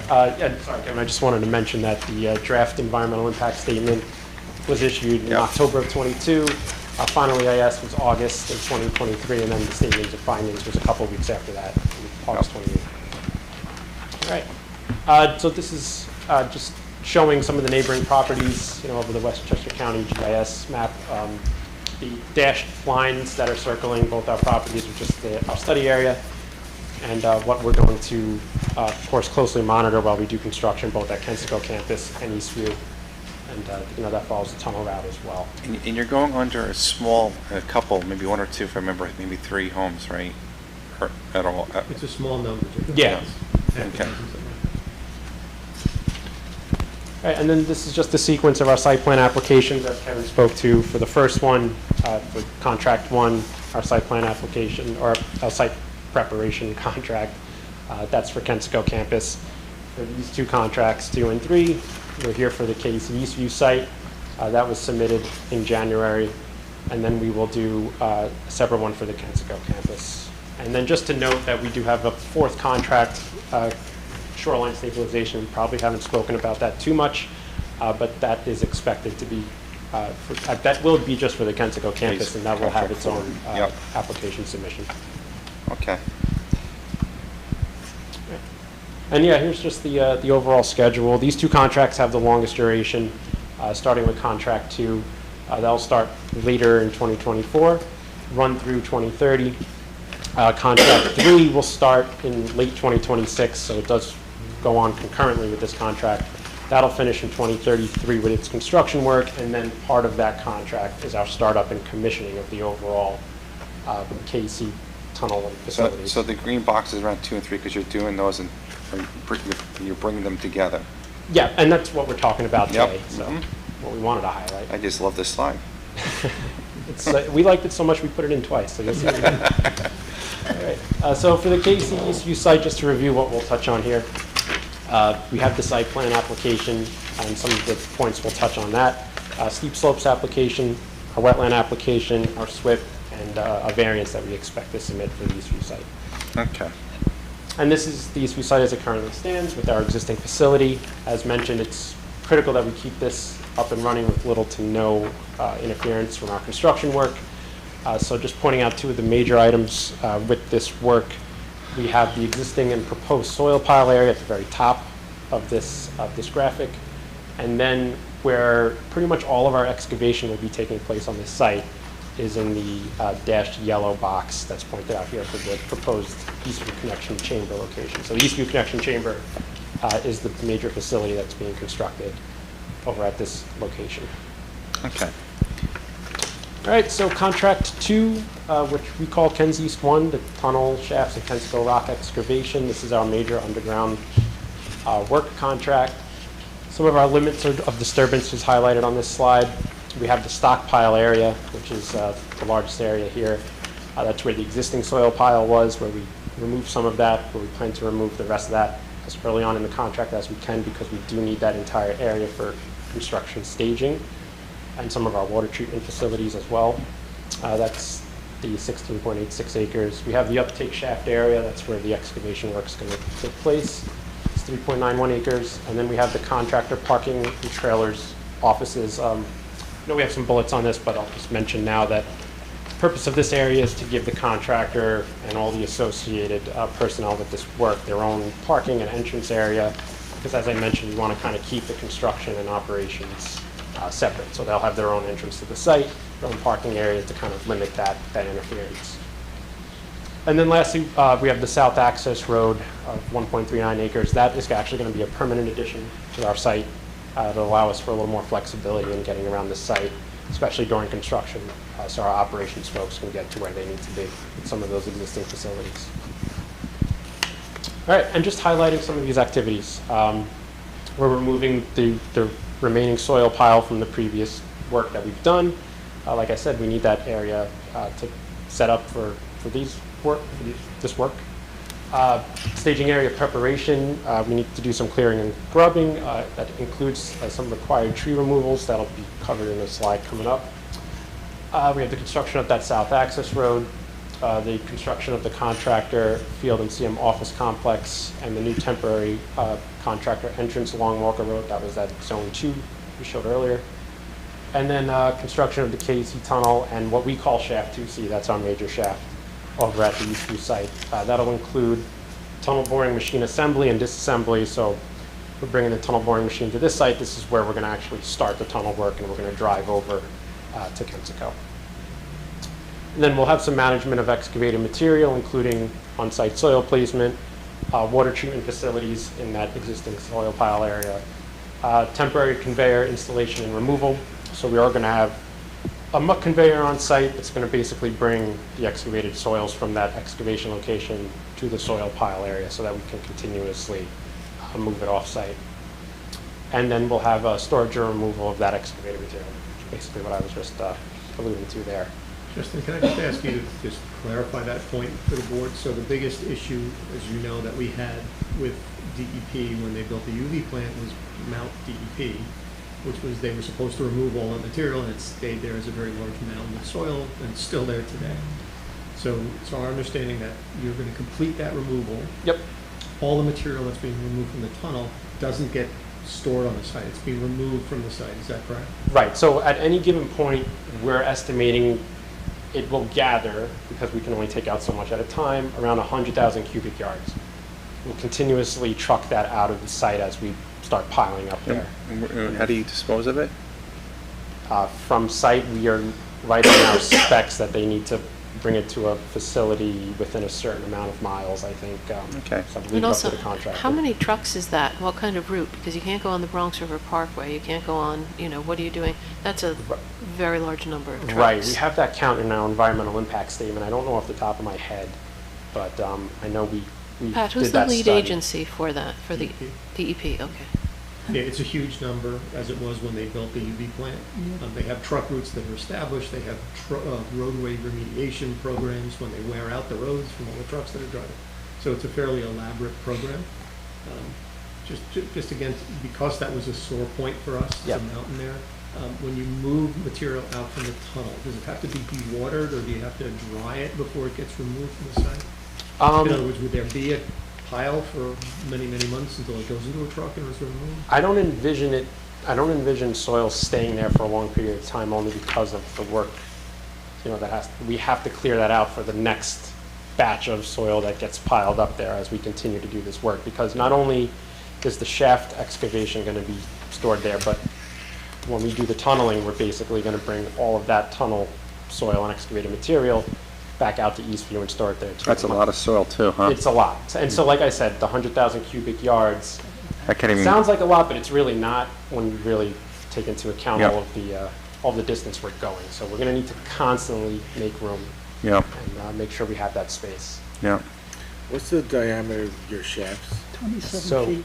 the tunnel's 27 feet, and the shaft over at Eastview is actually a 32-foot diameter, and the only reason that's bigger is because we have to lower the tunnel boring machine down there. Yeah. But essentially, that 100,000 cubic yards of material is gonna consistently be there. You're cycling it out, but it's, I mean, for all intents and purposes, it's gonna consistently be. For as long as we do that excavation, yeah. Eventually, it goes away once we finish. At the end of the Gantt chart. Yeah, at the end of the Gantt 10 chart. years. Yeah. The And then, wall you know, going away. keep in mind too, like Kevin was saying, we're prepping for the Kensico site to take some of that too. So when we do the shaft on that side, that'll mainly stay over at the Kensico campus. We're really just doing like the L, you know, the one shaft and then moving the tunnel all the way to Kensico. So So, Yeah.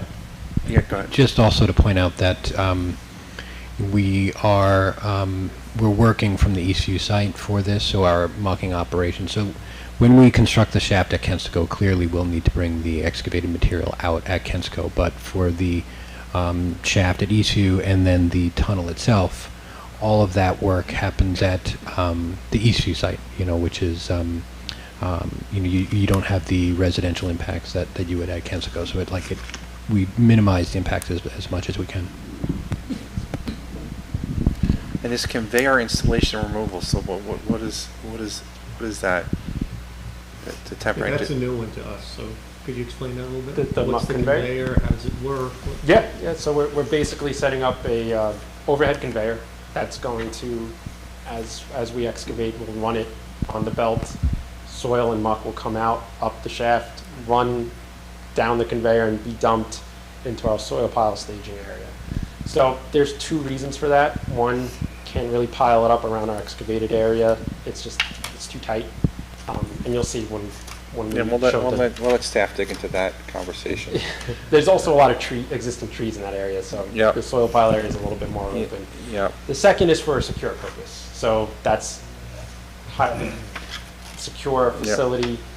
We basically set up a secure versus less secure zone. I've never used the word unsecure. There's still a level of security there. But where we're doing the actual excavation is highly secure. You're going to need, every worker that goes in there is going to need to show their badge, their ID every single morning to a guard and get access. Okay. It doesn't quite work when we're trying to get that soil out with the trucks if every truck driver had to do the same thing. So where that soil is being stored, it's a little less secure. They can come in, they can fill up their trucks and get out without actually having to go into our highly secure excavation area. So Okay. that muck conveyor is the only thing that passes over that fence. Okay, we'll let the town staff, provide feedback on that. I'm sure they'll dig into that. So I think you have a little bit more, right? Yeah, sorry, I'll keep going here. You can go to the next slide. So this is just our phasing and just kind of reviewing what we've been talking about. Phase 1 is the site preparation, so it is the first contract over at Eastview. We do have to set up the site for construction. Phase 2 will be our Eastview connection chamber and shaft 2C excavation work. And then phase 3 will be the tunnel boring machine assembly and the actual tunneling work that'll happen there. Phase 4 will be the final lining for the shaft, so giving it its concrete liner, and then final site conditions. So basically, by phase 4, we'll be looking to hand off to the follow-up contract 3. They'll be needing to take over that area to construct the Eastview connection chamber.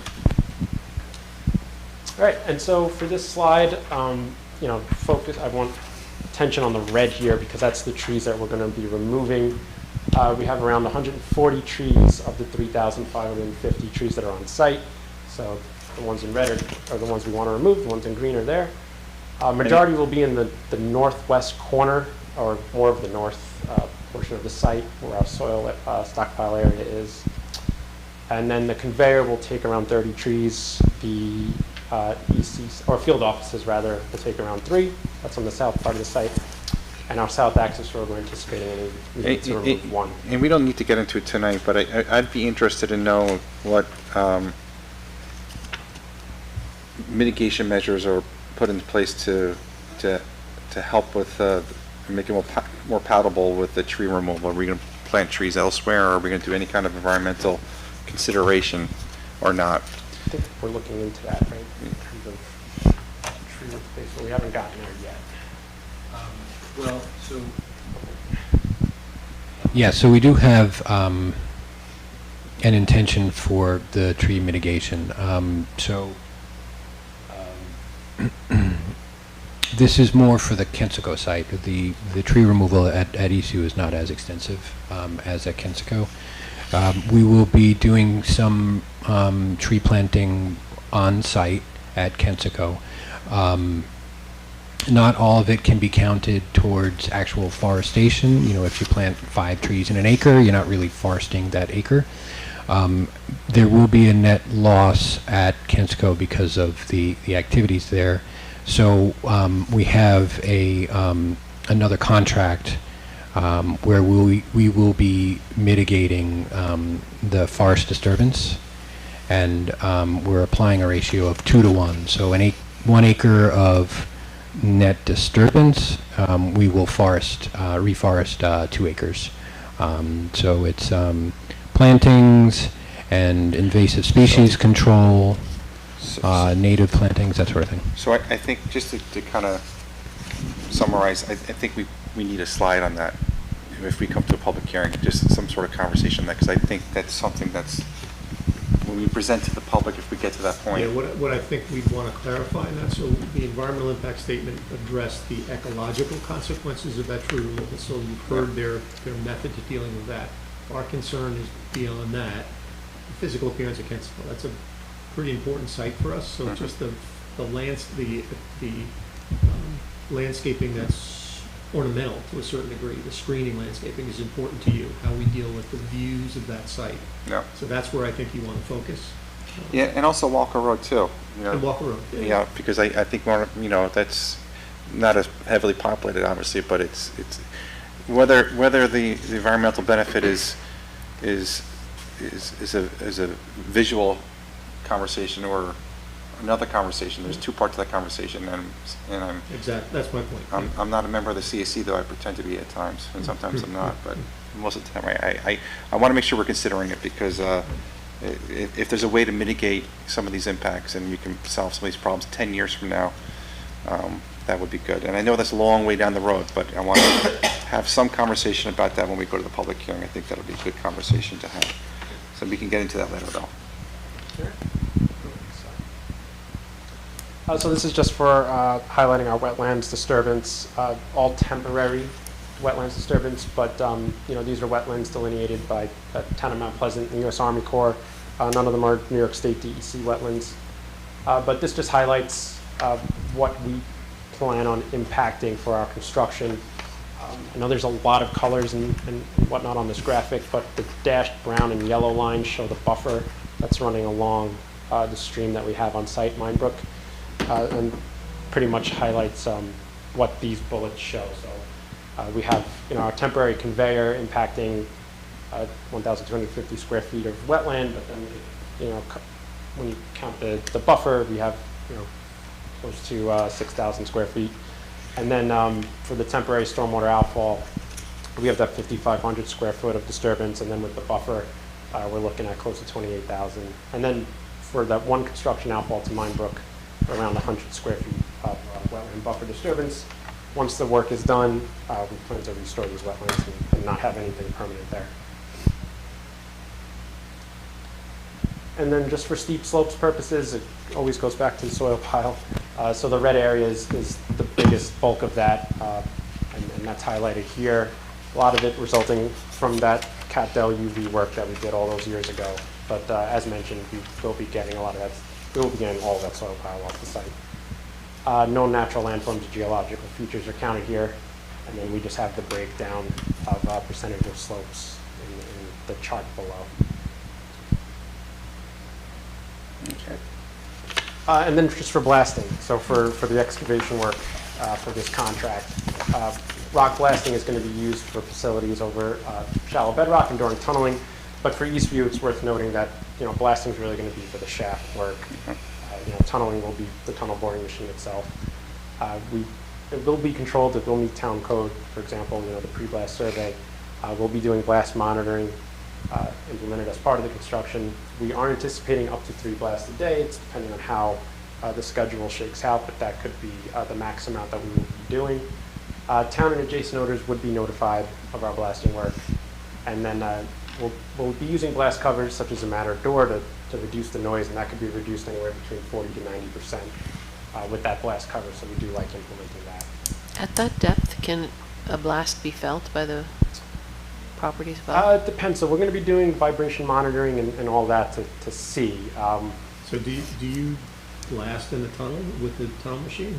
No. Yeah, No, so the boring machine does the work. Yes. So there's no blasting. Right. Like this, just the shafts. So this is just for the shaft at the blast? Yeah, so we blast down to the bottom, we blast out a, I forget what it's called, the starter tunnel, yeah, to get the tunnel boring machine going, and then the machine Yeah. takes over. And probably, and I don't want to get into it tonight, but I think I'd like to understand what do we mean by adjacent owners, and are we going to do anything else to communicate? Like the signage we're doing now for the planning board has been helpful for the town. Yeah, and this will be conspicuous. So, Yeah, great, okay, we don't need to get into detail on that tonight. Yeah. Starter tunnel, you know, using technical terms, that's starter tunnel. It's the best way to explain it, really. All right, so for contract 3, the KC Buildings contract, for Eastview, that's really going to be 2 things. It's going to be our Eastview Connection Chamber construction and restoring Eastview after construction is over. So that's what's highlighted here. Basically 3 phases. Phase 1 being the Eastview Connection Chamber construction. Phase 2 being the grading and drainage around that structure. And then phase 3 will be the Eastview Connection Chamber roadway and then restoring the site. All right, so some of the components is the construction of that facility, the access road that goes along with it, and then the removal of all these features that we were talking about that the contract number 1 was putting in place. Removal of the contractor and CM parking area, final post-construction stormwater measures, final site restoration and landscaping, and then, as we mentioned in that Gantt chart, the startup and commissioning of all this work as part of this contract. All right, and here's just some renderings. This has been, so far, we've gotten preliminary approval from New York City Public Design Commission. So this is just looking in from our main entrance, looking east, and then looking from the east. You see the other side of this facility, so this is what we expect it to look like. And then just the landscaping plan. We are following what was in the original Capdale UV approval conditions. We have some limited changes, because at the time we probably didn't anticipate KEC, but we are following it pretty closely. We're going to restore and plant on the soil pile area, the temporary field office area.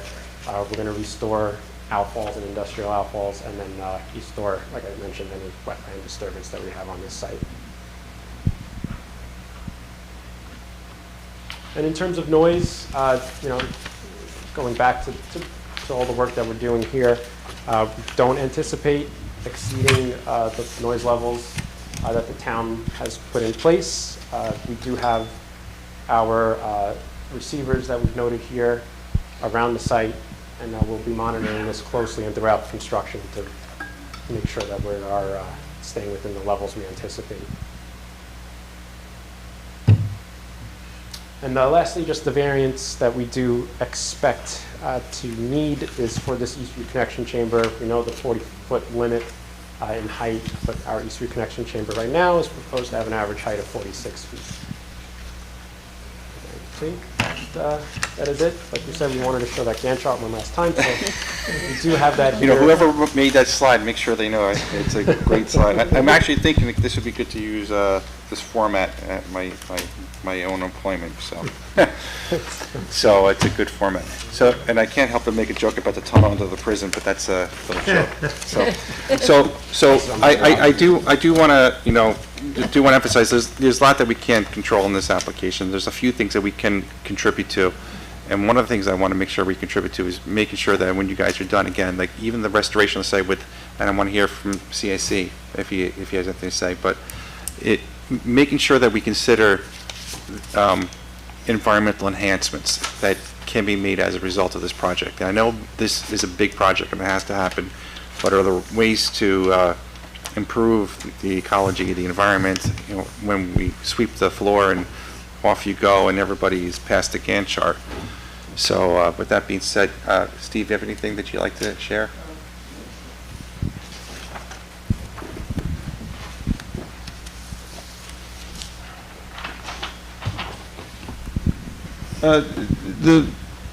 You're right, Mr. Chairman, there's not a lot that we can control on this. This is an application that is a necessity for clean water for a major municipal area. Our neighbors in New York City, and the DEP has been a good steward of the land, and I think that they're doing as good a job as they can under these conditions.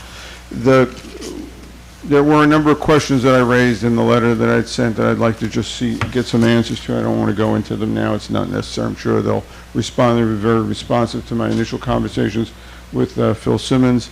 And I also want to thank them. They put together a summary report for the CAC with the key elements for us to look at. And that was very useful and helpful. What I did want to speak about, though, was that there's some wetlands disturbance that they're offering off-site mitigation in the town of Newcastle. Is it Northcastle? No, it's Newcastle. In any case, the question. Northcastle. Northcastle, right? That's right. Of course, Northcastle. The question I have is whether the applicant and the board might want to consider, rather than an off-site mitigation on the DEP property, is whether we could do some off-site mitigation on wetlands within the town of Mount Pleasant. And there are a number of sites that the CAC has pointed to over the years, and they're in the natural resources inventory that we recently completed. And that would be the key point here tonight that I'd like to have the planning board consider and review, and the applicant rather consider and review as well. The other thing just that I'd like to be clear about is, and I'll have some other discussions, is the timeline of tree removal and replanting and mitigation, which I think is going to be somewhat less than 10 years. I think it's ongoing over the course of time, just so that the board understands how this all will operate. It's not that this whole thing's going to be going on, and it's not until 10 years from now that the mitigation will be completed. It is going to be ongoing, and there will be some replanting that will be beneficial. We'd like to see a more clear understanding of how that timing will be done and what exactly the replanting scheme will be, what trees are being put in, what shrubs, and the maintenance and invasive removal, which is noted positively, and how long over the course of time that'll be maintained, because invasive removal, as I think the report even noted, is something that has to be constantly managed. And so if they start doing invasive removal and modifications over the first 5 years, 10 years from now, that may be useless. So that's just a point. But I want to circle back to this idea of off-site wetlands mitigations, whether we can take some opportunity to see wetlands improvements within the town itself, rather than off-site or out of town altogether. Steve, I think that would require your help. So I think the DEP is doing mitigation on their land elsewhere. Right. You can give them your land. I'm sure they'd be willing to consider if we facilitate the mitigation work. Yeah, and that's. So you'd have to tell them where they could do and it. And I wanted to approach the possibility first and see, rather than start spinning wheels and looking into off-site suggestions, I wanted to see if this was a feasible alternative. It's in our letter recommending it, so if that's a possibility, then we'd like to move forward on that. If that's the direction that we can take, then I just need a green light, and the CAC will be happy to work with town engineering and come up with some specific sites, and we can talk about that. I'm sure DEP will respond. That's a good idea. That would be ideal. That'd be a good idea, Steve. I mean, you know, it's a lot of work for you, but I think